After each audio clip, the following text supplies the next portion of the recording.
Gadi Taub of Israel, our mediator, Mr. Purandare, Vaibhav, and of course our dear friends from the Indo-Israeli Friendship Association, Dikshitji and Jagdishji. Thank you very much all for coming and taking the time and the effort for this, what's going to be, I think, very interesting event. In 1975, UN Resolution 3379, comparing Zionism to racism, was supported by the then Indian government and was eventually accepted by a majority in the UN Assembly. On December 1991, the same India, but with a different government, voted to abolish the decision comparing Zionism to racism, and indeed, yet again with the majority of the Assembly, this miserable decision was abolished. Soon after, in January 1992, India established full diplomatic relations with Israel. I think that this change of policy, which is not a change of heart of the Indian of the Republic of India, is showing in a way a very interesting shift in the relations with Israel, in a nutshell. Because for many years, one would say even decades or generations, centuries, the Indian people and Jewish people were friends. We just had a very candid discussion before this meeting with Dr. Swamy and Professor Taub, also about the relation, the way that Jewish people are integrated into Indian society. And as was mentioned here also, that even the mother tongue is Marathi. Chief Minister Fadnavis, after returning from Israel, said, and I quote, that they speak Marathi better than me. So our people are going a long way together. And going back to the topic of Zionism and Hindutva, I think that self-determination is not a racism. There's a huge gap, which I'm sure our distinguished panelists are going to address. And Israel from day one made it clear that though it's being a Jewish country, it's a Jewish state and democratic state. And the rights of the minorities, Muslims, Druze, Turks, Christians, others, were enshrined from the very first step of the state of independence, the Declaration of Independence of Israel, and so on in the Israeli law. So definitely there's a huge gap, and we are very happy that this false comparison between Zionism and racism was abolished, and India indeed was part of this change. 70 years after these two relatively young states, State of Israel and the Republic of India, were created, these two states of these two ancient people, we are still in self-search of defining our character. And it's fascinating to see how Hindutva and Zionism took a very active role in shaping the self-determination of these two great countries. So I will leave it to our learned speakers to elaborate on this topic. I'll just say that we are very happy that this event takes place, and it's another step in how we bring our two people together and continuing this long dialogue between the Indian people and the people of Israel. So I wish you all a very interesting evening, and again, thank you very much for the initiative. Bahut dhanyawad. Thank you, Your Excellency. Very shortly, I'll be handing over the stage to our moderator to conduct the program. Our moderator for this evening is Vaibhav Purandare. He is a senior journalist and a senior editor in the Times of India. And he has written a book, Savarkar, the true story of the father of Hindutva, besides other books which he has authored. He'll be moderating the program between our two stalwarts on the stage. I would take this opportunity to make the last program vote of thanks just now only, so that there is no disturbance afterwards. I thank the Consulate General of Israel in Mumbai, and their entire staff led by our Consul General and the Deputy Consul General Nimrod Kalmar, Mr. Dikshit, Mr. Amar Bole, and members of the Indo-Israel Friendship Association, our associates in Virat Hindustan Sangam, our university authorities for making available this hall, the press and the security agencies, and all the volunteers and you lovely audience for making this event a great success by your attendance.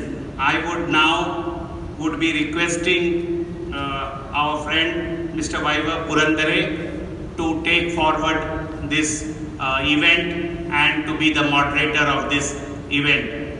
Jai Hind.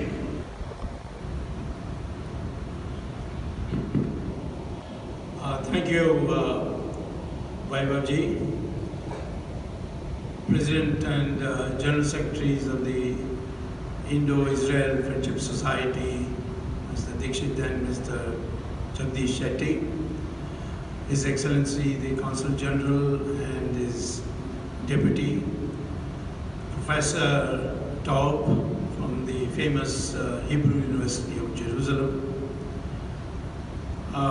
friends, citizens of the city of Bombay.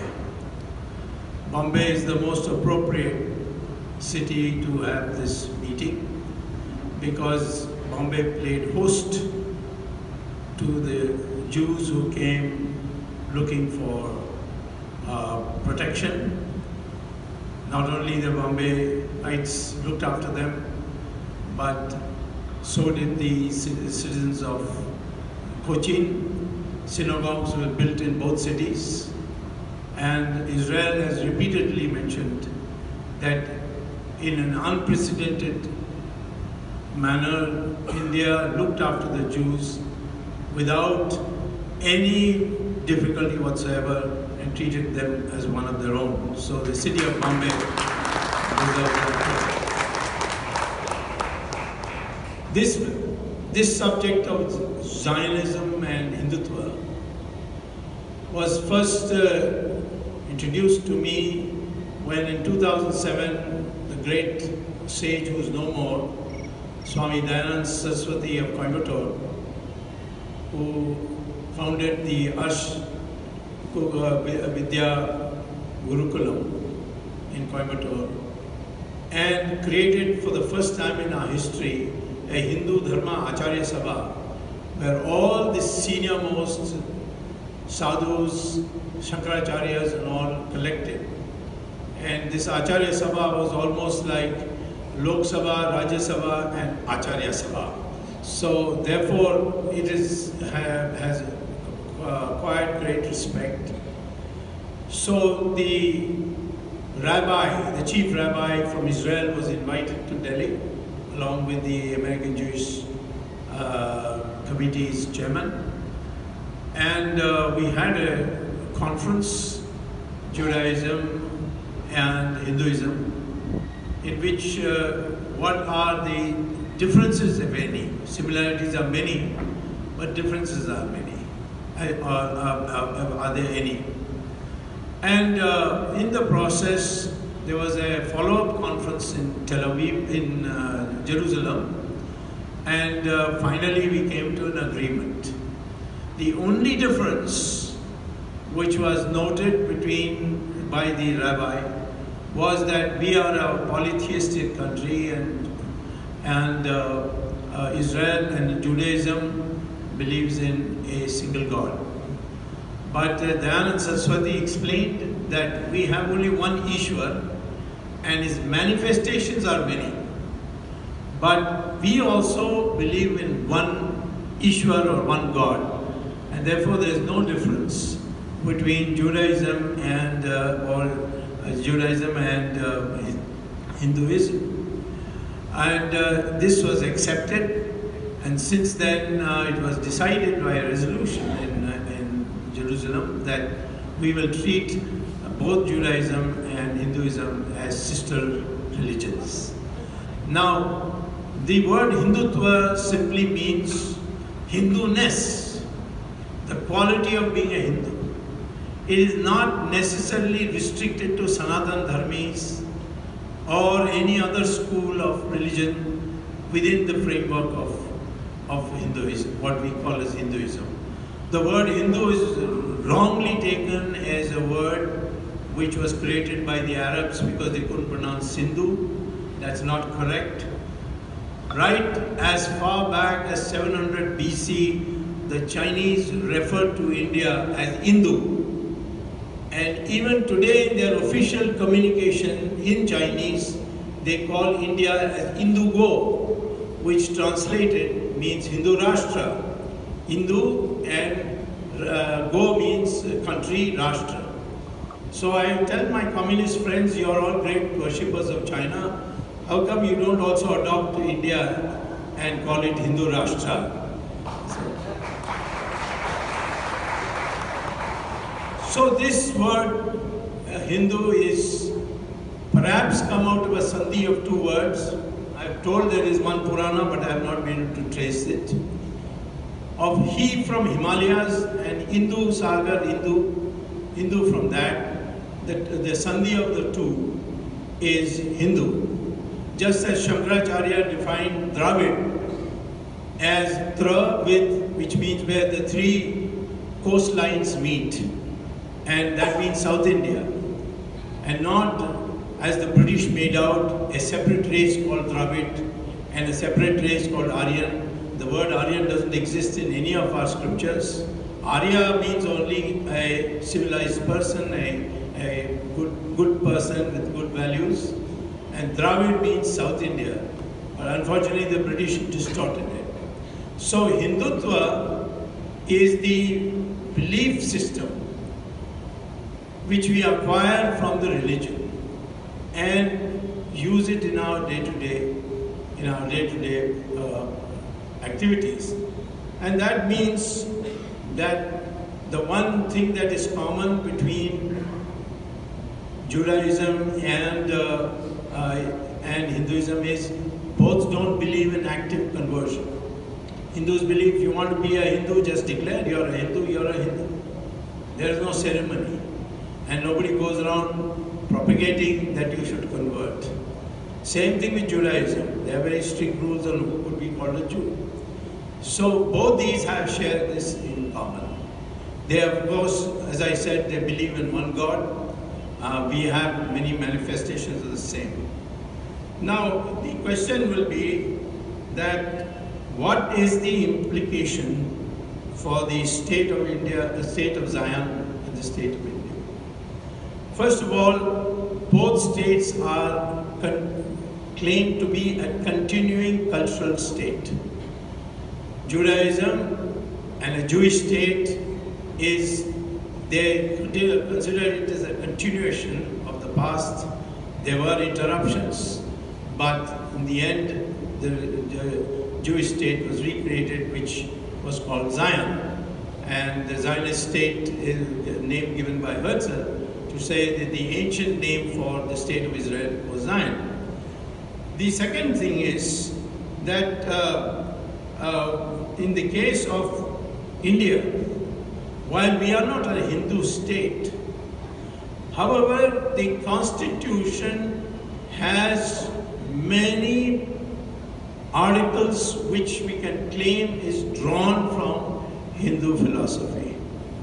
One is that all religions lead to God and the state will be totally neutral to it. Article 25 allows every religion to practice freely and uninterrupted. That's there in the Constitution. Similarly, in the Constitution there is uniform civil code because we treat men and women equally, and therefore the code should be uniform for all. Men and women should be equal. There will be no superiority and inferiority. In fact, I would say women enjoyed a higher status than men in the ancient India, because if you look at Brahma's cabinet, all the important portfolios are with women. Education is with Saraswati, finance is with Lakshmi, and defense is with Durga.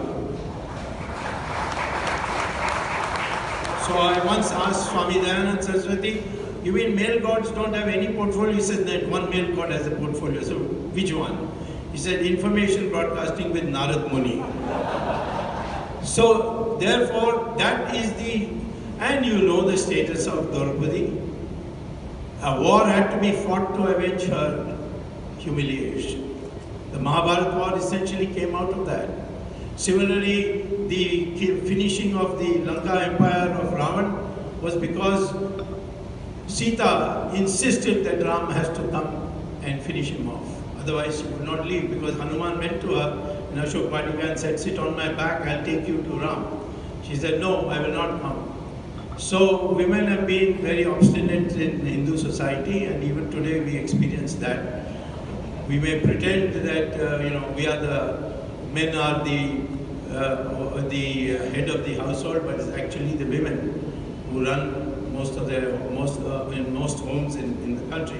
So this question that Constitution treats both men and women equally, applies equally to the Zion as it applies to our country. Now, also another important thing, as I already pointed out, we are both non-active on the question of conversion. Both of us don't believe in conversion as an active form of propagation. And what's important is Zion and our state, Hindutva state, is today under attack from Islamic extremists. And therefore, there is a commonality in our viewing international events. Both of us should come together, can come together. When the Bombay attack took place on 26/11, the terrorists who came made a special target of a Jewish home here and brutalized it. And therefore, we know that the Islamic terrorist forces have targeted both Hindu society and as well as the Jewish society. And that means we have to be together for the future. There is a clash of civilization internationally, as Professor Huntington had written many years ago. He was a professor at Harvard University. And in this clash of civilization, I think it's important to develop very close relationship between Zion and Hindutva state of India. Thank you very much.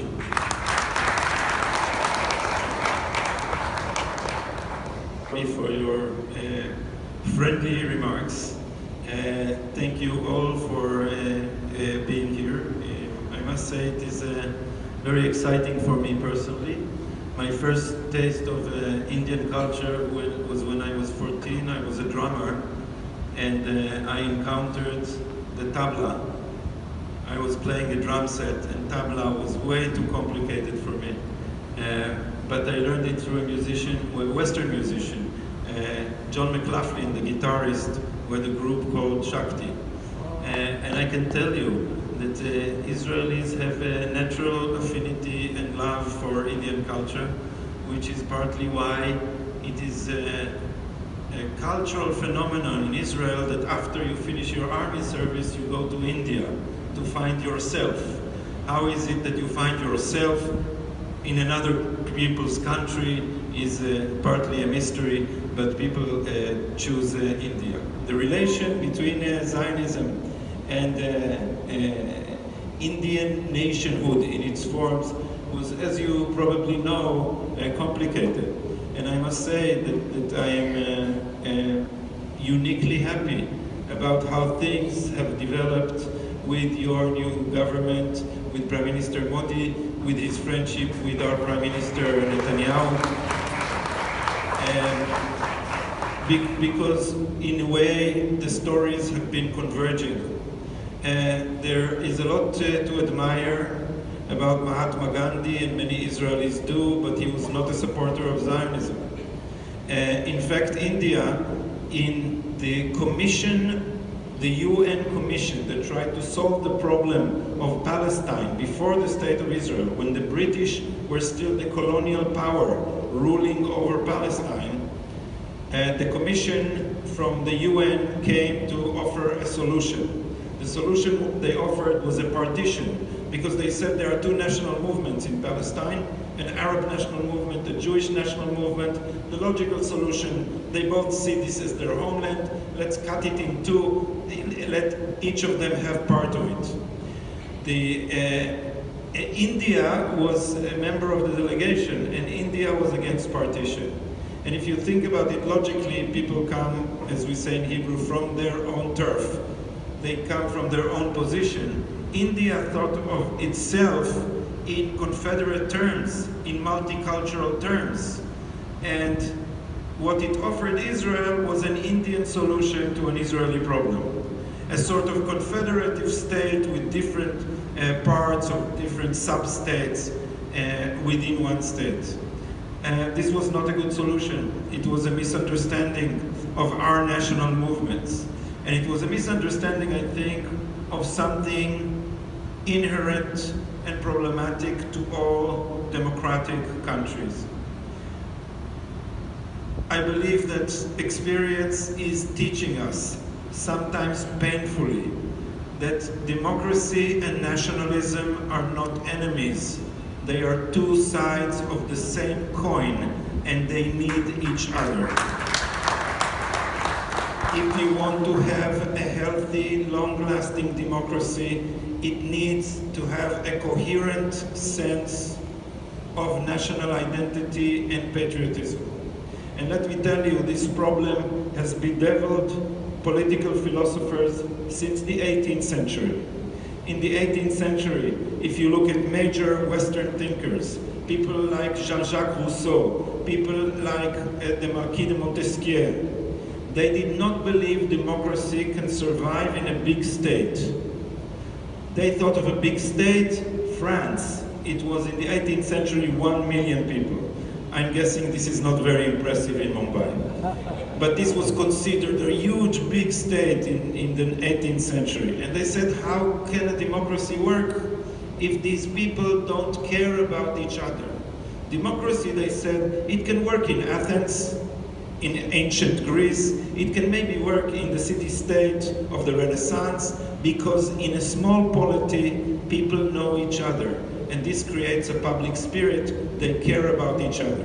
But if we try to make democracy in a big state like France, 1 million people, then the baker in Paris, what does he know about the winemaker in Bordeaux? Why would this baker vote in favor of something of that grapevine agricultural worker in Bordeaux? And they asked the right question, because they said if people don't have a common feeling, why would they use political power for the common good when they go to vote? They will vote for their private interest. So the baker wants high tariff, the grape grower wants low tariff. The republic will be torn apart. They asked the right question, but they didn't have the right answer. And the right answer is modern nationalism. Because it turned out that when you give people the vote in a country with a national identity, with a common culture, with a common patriotism, then they will vote for their public good. They will not vote for their egotistic interest. And you know how we first learned this? By experience, because the politicians understood what the philosophers did not. When the French Revolution started, the call immediately was patriot to the flag. And people volunteered from all over the country. This was the first levée en masse, compulsory conscription, and everyone volunteered to the army to protect the French Republic because they had a French sentiment. So now we know bad things nationalism can do. We have seen extreme nationalism tear Europe apart. We have seen extreme nationalism deteriorate to fascism, deteriorate to Nazism. But until recently, we remembered that nationalism was also a democratic force. And I think that we started forgetting. Decolonization was the last era in which we remembered vividly that nationalism is a force of democracy. When India fought against British colonialism, when Algeria fought against French colonialism, we remembered that these national movement of self-liberation were a force for independence. Algeria, we know what happened to, and India, we saw what happened to. So nationalism can go the wrong way, but it can also go the right way. As India is probably the most vivid proof of. And then we had the last reminder when the communist empire collapsed. And the communists tried to stomp out nationalism with an iron fist for 70 years. And look what happened. 91, I happened to be, by mistake, as a journalist, in August 91, I was in Moscow when they kicked out Gorbachev. And you see how in a matter of a month, national movements sprang up all over the communist bloc, because this is the form of national liberation. So nationalism is, when you let it express itself, a benign democratic force. When you try to suppress it, you get violent nationalism. Zionism was founded exactly on this idea. Zionism was founded on the idea that all peoples have the right to self-determination and that national democracies are the form of government that allow people to be themselves. This is a very precious thing. I am not here to give you a full, I would love to, by the way, but the time doesn't allow a full lecture on 2,000 years of Jewish diaspora. But Jews for 2,000 years had to hide their identity. 2,000 years. So you had to be a Jew only with your family. And when you are outside, most places pretend that you are not a Jew or stay a Jew and be exposed to great harm.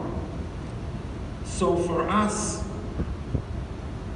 Zionism allowed for the first time to have what we call normal people have. A common national identity which expresses itself in a democratic form of government, and when you unite the two, you get the right of self-determination. So national democracy, the combination of democratic form of government and a national state, are the formula that allows people to be themselves. Is this dangerous to others? The critics of nationalism, I understand that this is a streak that you have to within the Congress Party here. The critics of nationalism accuse nationalism of being oppressive and aggressive. And there is no denying that nationalism can be that. But the great insight of Theodor Herzl was that if you let people have their own state, they become less aggressive, not more aggressive.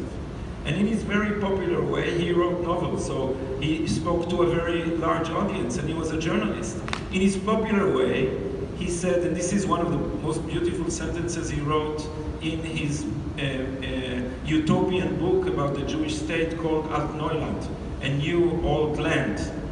He says there, only when all people have a homeland will they be kind towards each other. I hope this for my people, and I hope this for yours, and I hope that this would be a basis for a long, long-lasting friendship. Thank you very much. Self-determination is a controversial word in India. Yeah, it's a bad word in India actually, as Dr. Swamy said, because the demand for Pakistan started with this demand for self-determination. So things can get a little controversial. But I want to start with Dr. Swamy. We'll start our discussion now. Dr. Swamy, are we seeing the kind of India that Savarkar had envisaged back in the 1920s? Is it an inclusive India? He said that people who do not consider India to be their Pitrubhu and Punyabhu, that is their fatherland and holy land, cannot be Hindus and their loyalties will be outside India. So are they included in this concept of India that we have today? Or is it an exclusivist idea? First of all journals of genetics, I'll single out 3 of them. One is the Journal of Genetics published by the University of Cambridge. Another is published by the University of Mysore. And third is the University of Houston in Texas. All 3 have published research which you can access by going to Google, that as far as India is concerned, irrespective of religion, all Indians have the same DNA structure. So Indians didn't come from anywhere from outside. There may have been invaders here and there, but the huge mass that we are is a mass that was in India from time immemorial, and they all have the same DNA. So in this respect, Savarkar was wrong when he defined Hindutva by blood. Actually, he himself moderated afterwards, after reading the works of Aurobindo and others. And later on, he had a more, in fact, he started off in when he wrote the 1857 book as Hindus and Muslims as one nation. And then somewhere he got bitter, and again then he moderated. So I think it's just Savarkar is only here remembered by the fact that he coined the word Hindutva. But its broad definition is we owe to Guru Golwalkar of RSS, who made it absolutely clear in the 1950s that it includes all Indians who accept that this is the nation of their forefathers, which is what the DNA studies have subsequently proved. What Dr. Swamy is telling us, we are living in Golwalkar's India, not Savarkar's India. Which in itself is a contentious issue. Yeah. Professor Taub, to come to you. You know, people like Savarkar and Golwalkar, both are extremely controversial and contain, you know, their views are extremely controversial. You know, a huge section believes that their views are exclusivist, their definition of nationhood. And nationalism, as you correctly said, has got a bad name, largely because of the experience of Europe, the fascism and Hitler, all of that. Why does it still continue to have a bad name, despite its resurgence in so many countries? And if it indeed does have such a bad name, why is it so resurgent in the US, in India, and in Europe too? I think that what we are missing in this debate, not here, in the public debate worldwide, is that nationalism now has arose to defend democracy. What is happening is, and this is what I've been writing about recently, I think it's the most interesting development in political thought and maybe in politics, is that we now have a form of liberalism that is anti-democratic. There is an increasingly powerful international elite which attempts to take power away from the national citizens of the many states and concentrate it in its own hands. And this elite, you can look at many sides of it. There is an international business elite which does not feel it needs to pay taxes to the states where it emerged from. There is an international political elite, which the strongest metaphor for is the European Union. But there is a fight going in Europe. And look, they are trying to, the reason they are calling nationalism fascism now is that they are trying to camouflage their power grab. Look at what is happening in Britain. Britain has voted against the European Union. What is the British elite saying? That these are xenophobes, they hate immigrants, they are proto-fascists. But what the Brexiters say is, look, we have lost our self-determination. We have lost our democratic control of our own polity. We don't control our immigration laws. We don't control our fiscal policy. We don't control our welfare policy, because these things are decided in Brussels by people who are not elected. So nationalism has rose to defend the nation state. And the nation state is the one viable structure in which citizens have effective control of their own government. I am therefore glad to hear, I know too little, but I am glad to hear that there is an increasing spirit of nationalism in India. I am glad to hear that there is an increasing spirit of nationalism in Eastern European countries, in Britain, in Holland, in Austria. In Germany, as a Jew, I have many problems, but I'm still happy. But I'm telling you, one day, the French people will have to choose between defending their national identity and democracy and surrendering completely to a German-dominated European Union. So nationalism is a force of democracy now, and liberalism is attacking democracy. I'll finish with a simple metaphor, because it's not always popular to defend Donald Trump. And the more it goes on, the more I get to like this guy.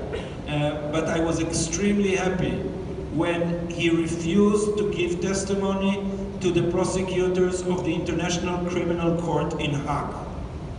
Not only that, he said, if the prosecutors come to America, I will jail them. I don't know if he can do that, but he said so. What did he say? He said Americans are only going to court in American institutions. We are a democracy.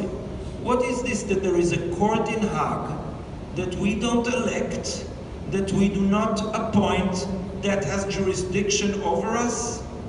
This is a violation of the basic principle of democracy, as defined famously, or as most famously repeated.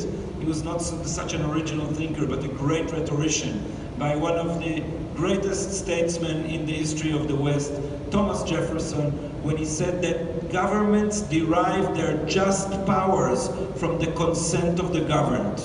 You do not create a court by another state who judges your state. So Donald Trump did a very important thing when he said liberal values, as important as they are, cannot be separated from democracy, and no one will try in court soldiers that I sent to war. If I, the American government, send someone to war, who are the Dutch to judge my soldiers?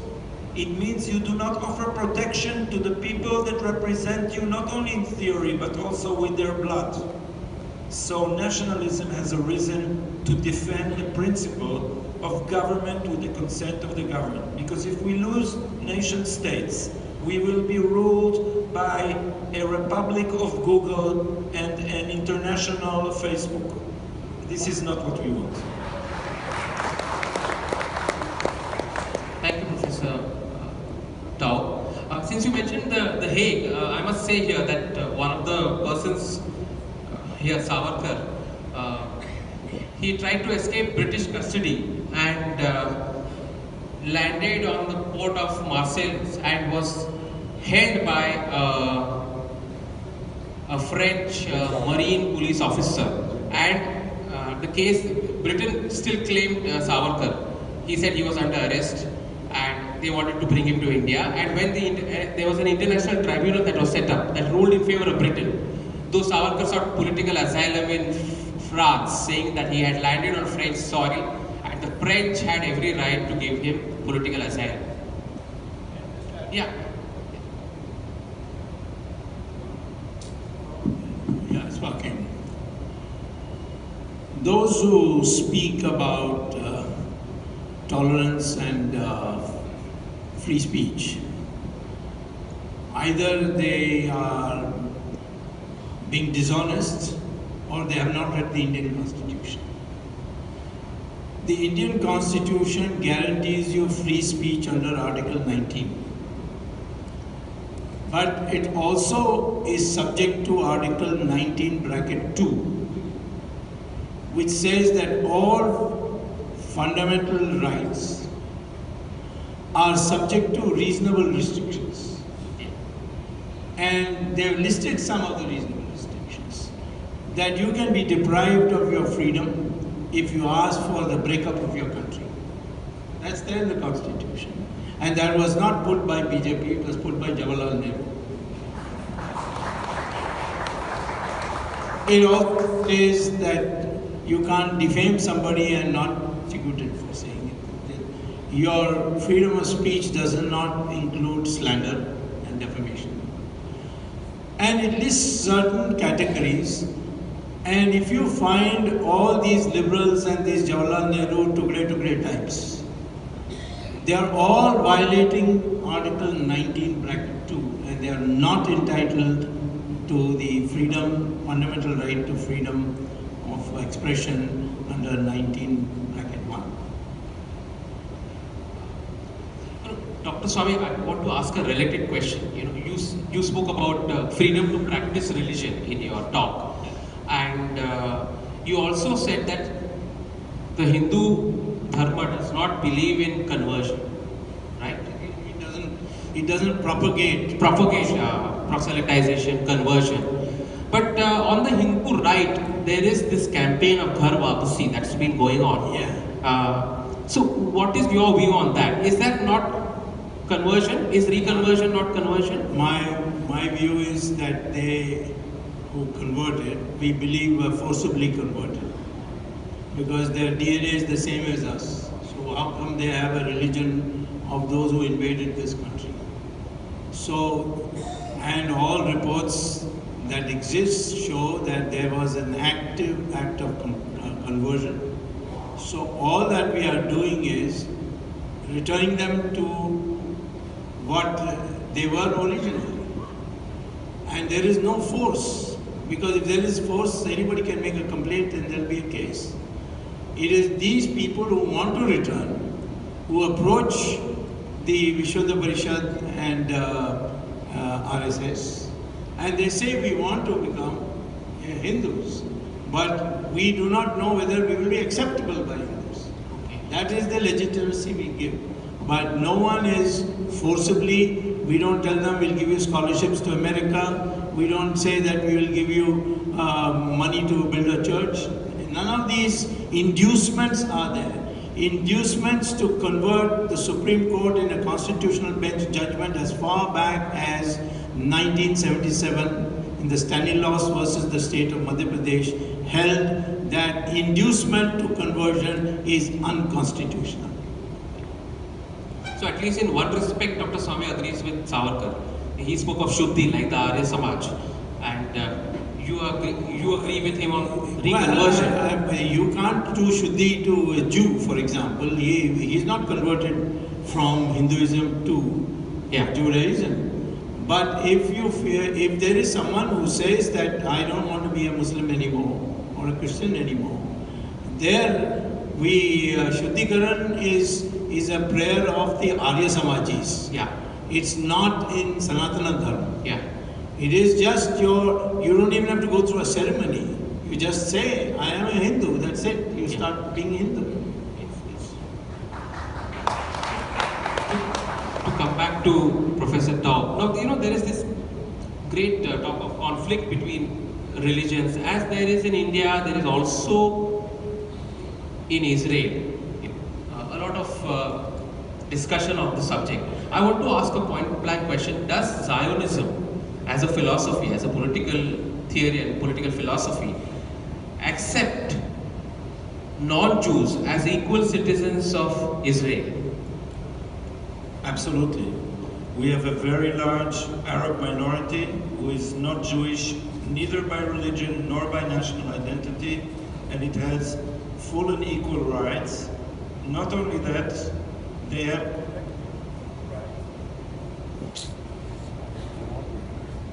They have collective rights, and we were pioneers in this. Our Declaration of Independence says that all citizens of Israel, regardless of race, religion, or national identity, or gender, it says sex, it said in the language of those days, and they also the freedom of religion, the freedom of education, the freedom of culture, and the freedom of conscience, and the freedom of language.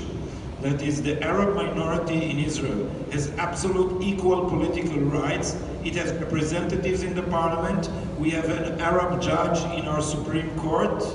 We have very strong political Arab parties. But the Arab minority is also entitled to send its children to Arab-speaking schools sponsored by the state. That, and also some of the most people outside Israel were some of the most strongest opponents of Zionism are the ultra-religious Jews. For them, what did Zionism do? Zionism does something very much like Dr. Swamy is describing. It turned a religious identity into a secular national identity. My mother came, her parents came from a kibbutz. It's a socialist form of settlement which was secular like Karl Marx, extremely secular. My father was completely secular. The majority of Herzl was secular. Ben-Gurion was secular. The majority of Zionism was secular. Because what did they say? They said we are a people. This peoplehood began with a religion, but now there are secular Jews, many secular Jews. So Israel is the state of the Jewish people, not the state of the Jewish religion. You can be an American Jew, very religious, and think of your nationality as American. But if you want to come to Israel, immigrate to Israel, you get a Jewish, you become a national Jew. So you transform your Jewish identity into a national one. Does this negate the Jewish religion? No, it doesn't. There are many Zionist religious. There is a Zionist religious party in our parliament. But you can be a Jew by national identity without being a Jew. However, if you want to be Muslim and by your national identity be Palestinian, you can still be a full and equal citizen of Israel.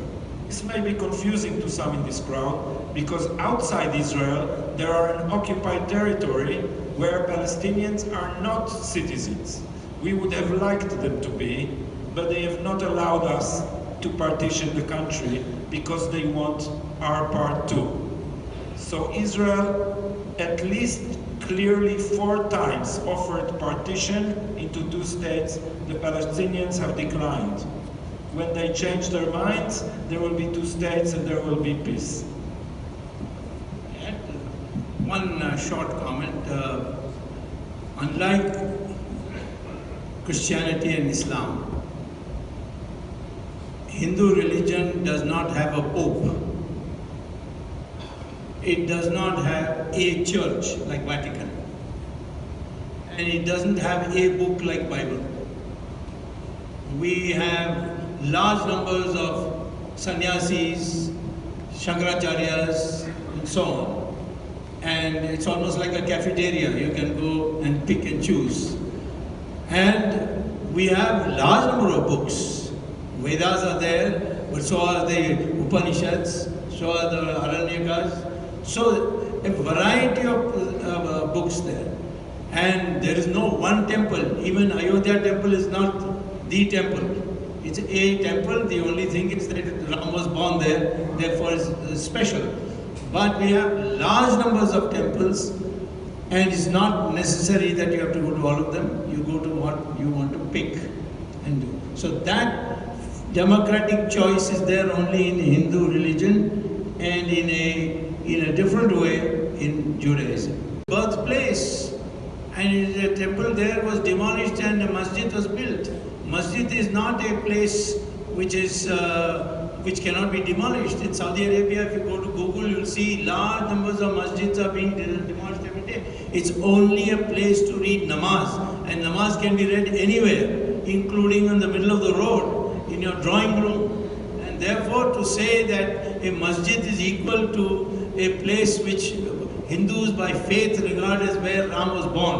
And don't tell me that faith has to have proof, because Christ was supposed to be born in Bethlehem, but we have no proof that he was born there. It's just a dream of the mother of King Constantine of Rome, who suddenly had a dream that there are 4 sites which she has to go and pick one where Christ was born. Same thing with the Al-Aqsa Mosque, which some mullahs say they saw Muhammad go on a horseback to heaven from that place, and therefore they claim their most holy temple, and the Israelis are very, very tolerant. They are still stomaching it and not taking it back. But the fact is that none of this doctrinaire approach is not there in Hinduism at all. Okay. Professor Taub, I want to ask you. A lot of people speak of Zionism as an aggressive sort of philosophy.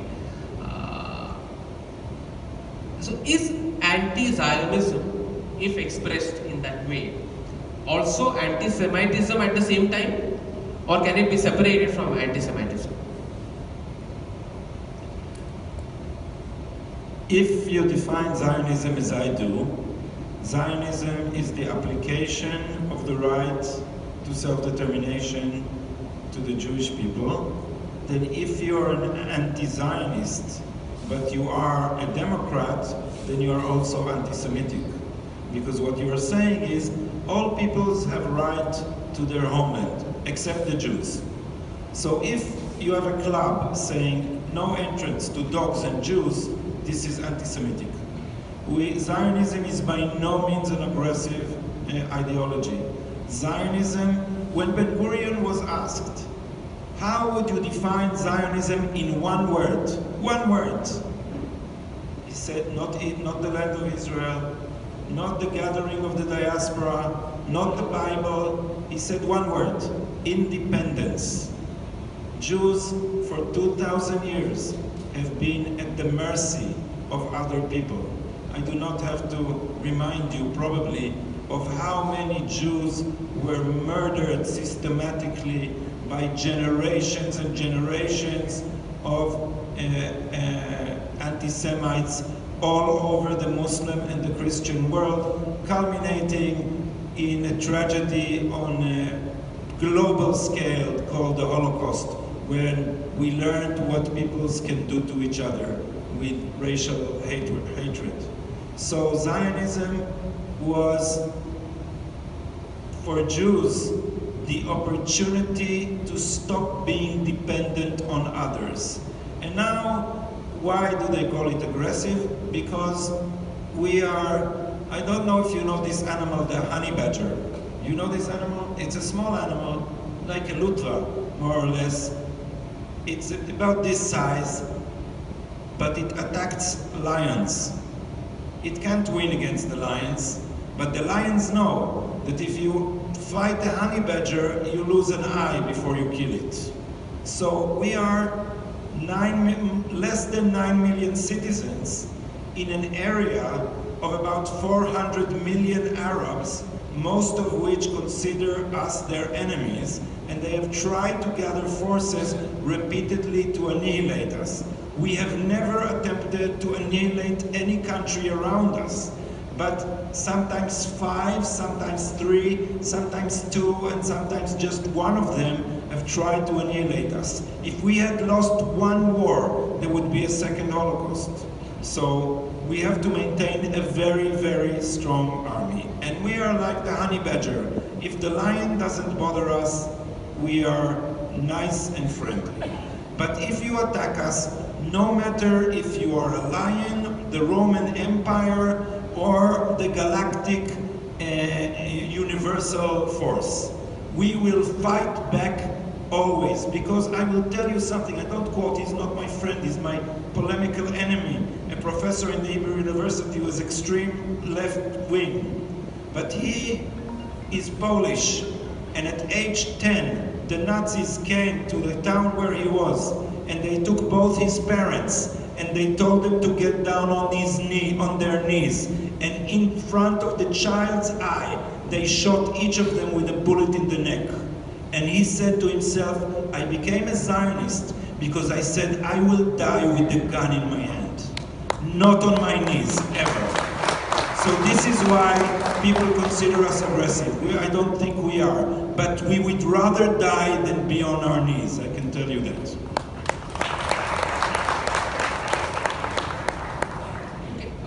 Dr. Swamy, yes. Like Savarkar in 1947, who supported the creation of Israel and highly regarded the Jews as a people, you have been solidly supportive of Israel right from the beginning. Yeah.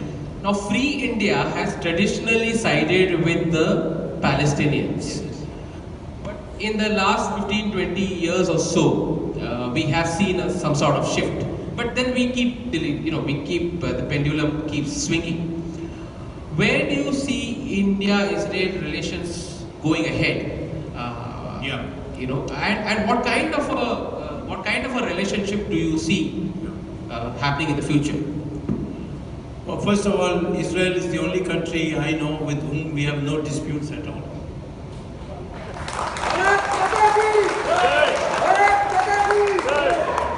And two, they are almost as intelligent as Indians. I was just joking when I said almost. My teachers under whom I worked for my PhD were Jews in the United States of America. So I know that they're very brilliant people and suffered a lot. The only country where they didn't meet any persecution was India. We are the only country where you are not persecuted. Now, why didn't we have diplomatic relations with Israel? We recognized Israel in 1948 itself when the United Nations created Israel. So we recognized it. And we had a small consulate allowed a new small consulate in Bombay. But diplomatic relations in Delhi with ambassador level representation. That was started, the process was started by Mr. Chandrasekhar's government, that is, I was pushing for it. And then Mr. Rao, in whose government also I had a cabinet rank position, he went and finally he did it. He allowed an embassy of the Israel to be open. Why did we do it earlier? Not because of the Muslim population in India. That is a falsehood. But because India was committed to the Soviet Union, and the Soviet Union, Syria, which was pro-Soviet, Iraq, which was pro-Soviet, Libya, which is pro-Soviet, all these countries, they felt that Israel is the gateway to the United States. So if India and the United States have to be kept apart, then Israel should not have any relations with India. That was the motivation. And when the Soviet Union collapsed in 1991, it became very easy for Narasimha Rao, even though he was a Congress Prime Minister, to open diplomatic relations.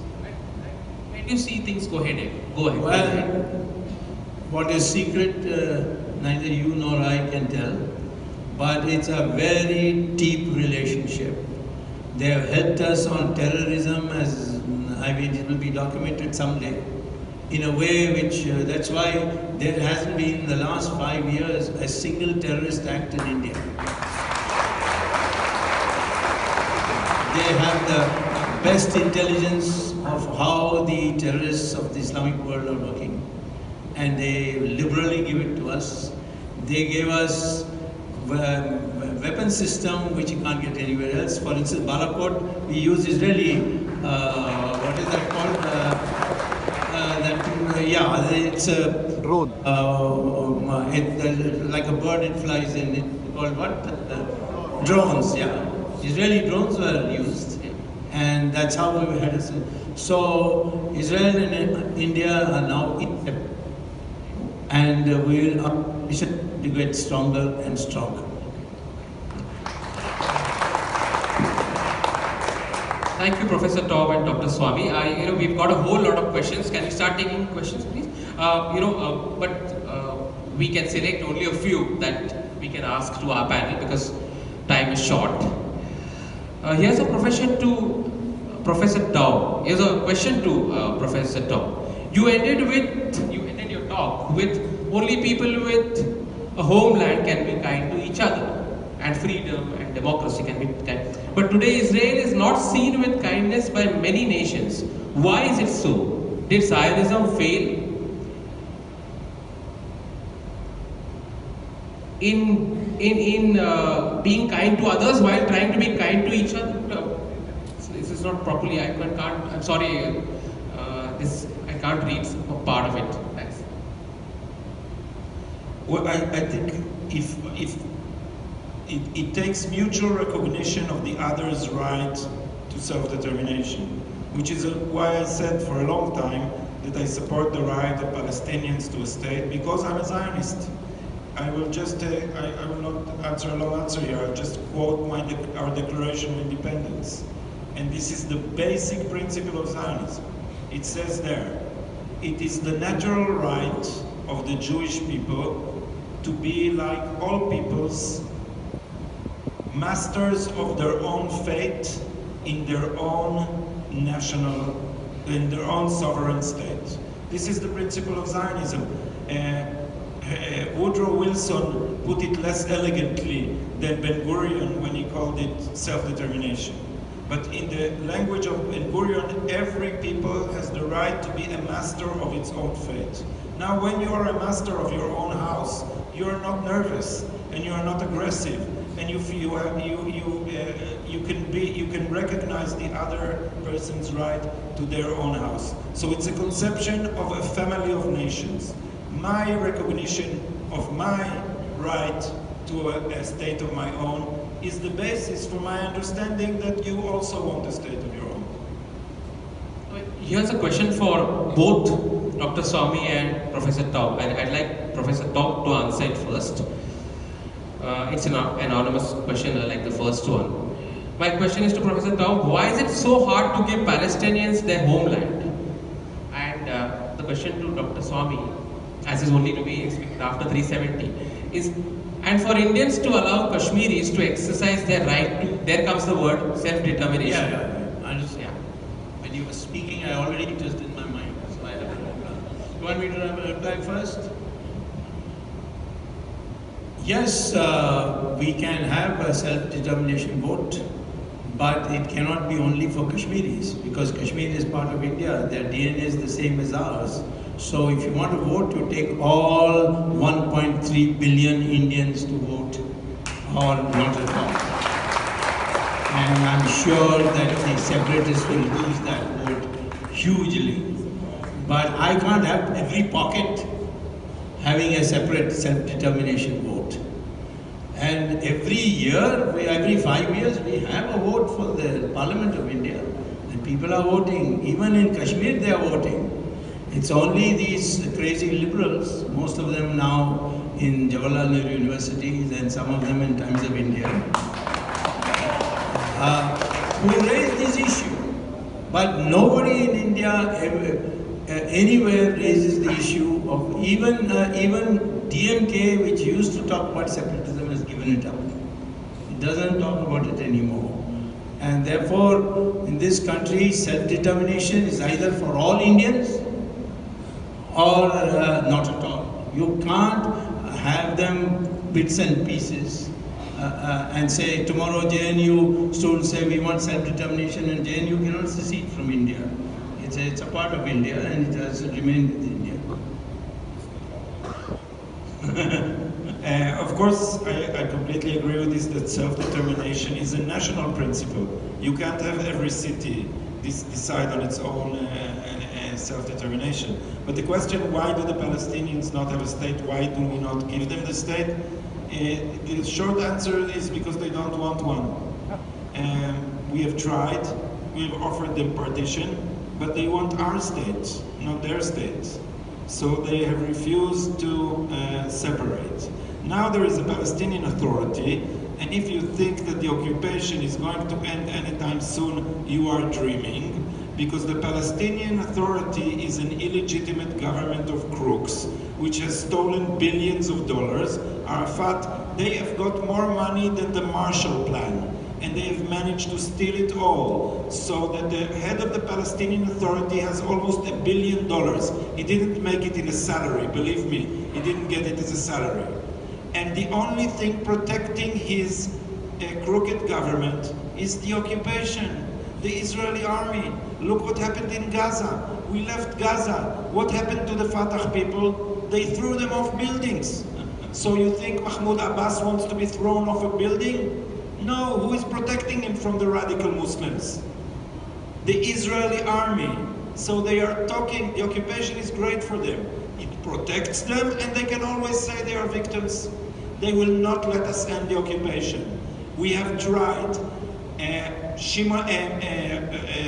Yitzhak Rabin, Prime Minister Rabin, has started the partition.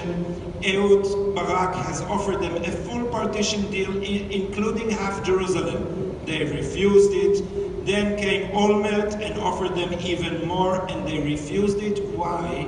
If you are not well versed in all the details, I'll give you the one litmus test. They demand the right of return, what they call. It's not a right and it's not a return.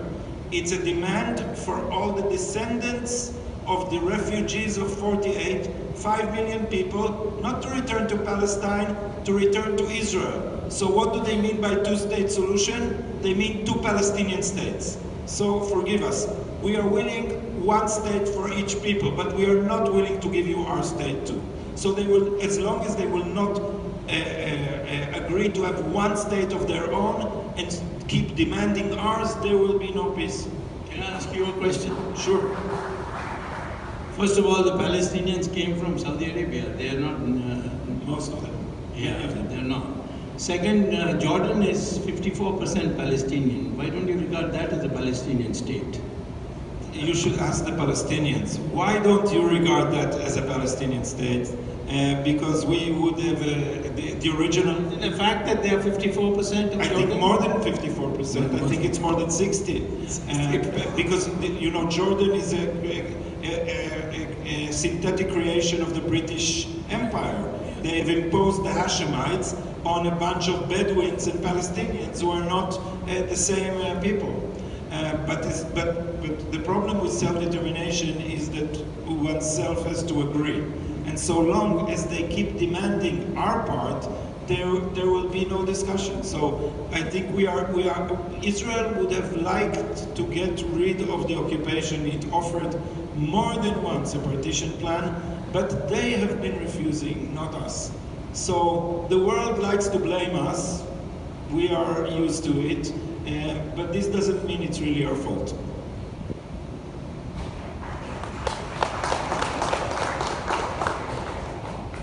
We have time for a few questions? Or one or two questions? Yeah. Swamy, there are two related questions for you, which perhaps the Hindu right more and more wants to ask to people who are sympathetic to their cause. One is, don't you think it's high time for India to be declared a Hindu Rashtra? And no, and the second is a Hindu nation. And second, where and how can we rectify our textbooks so that it does not glorify only Mughals? This is what the question of things that our textbooks are doing. Well, first of all, this question is, I don't know what we'll gain by declaring India Hindu Rashtra, because in my opinion, the present Indian constitution is already 95% Hindu Rashtra. It has freedom of worship, Article 25. It has uniform civil code in the constitution, ban on cow slaughter, promotion of Sanskrit, and even a direction that Hindi must borrow words from Sanskrit and use Devanagari script. Which is one of Savarkar's pet theories, that yes, that Bhasha Shuddhi. Yeah. Remove. So all this is there. What is it that new I can say?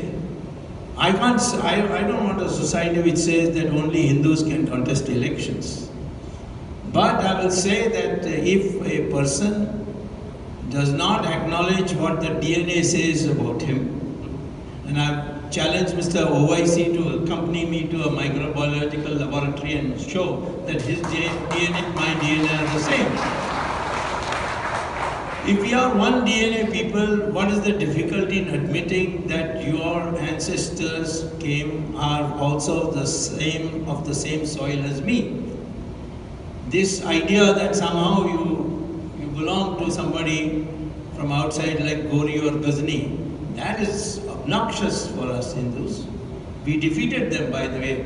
Baji Rao defeated the Mughals in 1795 in Pune. But we were so tired for 600 years of fighting that when the British arrived 20 years later, we just succumbed. And we had to start the fight all over again. So our history books should teach the fights that we have had to ensure that India remains a Hindu country. If you open a textbook, there's no reference or a minimal reference to the Vijayanagara Empire, which was founded in Karnataka, Bijapur, and ruled longer than the Mughal period. More territory than the Mughals. There's no reference to it at all. Similarly, the Cholas, the Pandyas of Tamil Nadu, or the Ahom dynasty of Assam, which defeated the Mughals 6 times and didn't allow them to cross into Burma. Or Guru Gobind Singh's contribution. The only thing that the British made us remember is Guru Gobind Singh used to go at 12 midnight to rescue women who had been captured by these Mughal forces. And when they were in the camp, he used to attack them and get the women released. And the word Barabaje came from that. And the British made it into as a slur on the Sikhs, when it was in fact a very noble cause. So all these are not there. Any other country in the world where Islam conquered that country and ruled from the kingdom or the capital of that country, they converted to 100% Islam. Iran was Zoroastrian. It was converted to 100% Islam. Mesopotamia, Babylon, which is now Iraq, was converted in 17 years to 100% Islam. So did Egypt. But India, they fought for 600 years, but they could not convert very many people.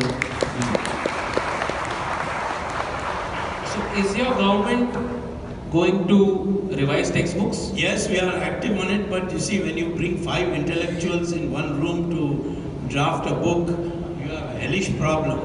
So therefore, I think we soon will have to go back to giving it to one person and saying, you write the history book and we'll adopt it. Because all the committees we have set up have ended up in quarrels. Oh, okay. Eminent historians like... eminent historians, yes. Okay, yes. A final question now for Professor Taub. Can nationalism survive the onslaught of globalization? This is an interesting question.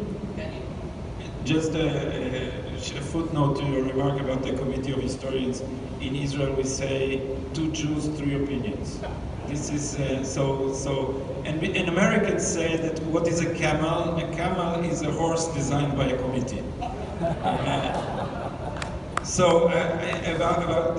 This is a very weighty question. I will only answer shortly.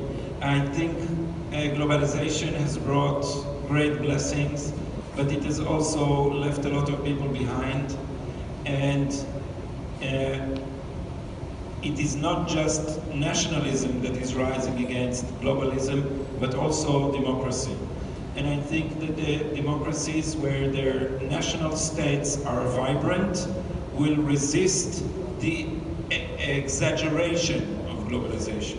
That is, globalization should be constructed without encroaching on the sovereignty of the several states. It should be like a family, where each member is independent but still belongs to a family. It cannot be the original globalization envisioned by the American elite, and it can certainly, God forbid, not be the globalization envisioned by your neighbor China. We need a globalization of the national democratic government. And therefore I say, wherever nationalism is democratic and healthy, we should support it. And wherever there are forces to weaken nationalism within nation state, we should resist it. Thank you. Before you conclude, one correction. I got an SMS, so I'm not against going to temples, but I have to be dragged there. That's the only difference. I don't take initiatives. In fact, for my birthday, I'm going to a temple. Right. So I do go to temples. Okay. But I seem to have created the impression that I avoid going to temples. That's so true. I don't take initiative. Correct. Others have to take me. They have to take you. Okay. So, a big thank you to Professor Taub and Dr. Subramanian Swamy. I would request before we end this session, the Israeli Consul General to felicitate our guests here.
Our friend. Dr. Vinayak Dixit, can you please come on stage?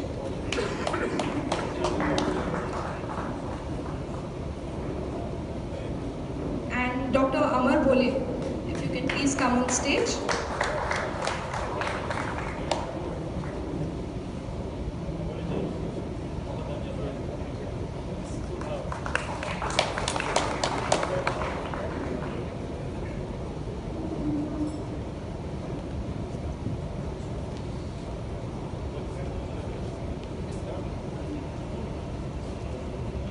Thank you everyone for coming in such a large number.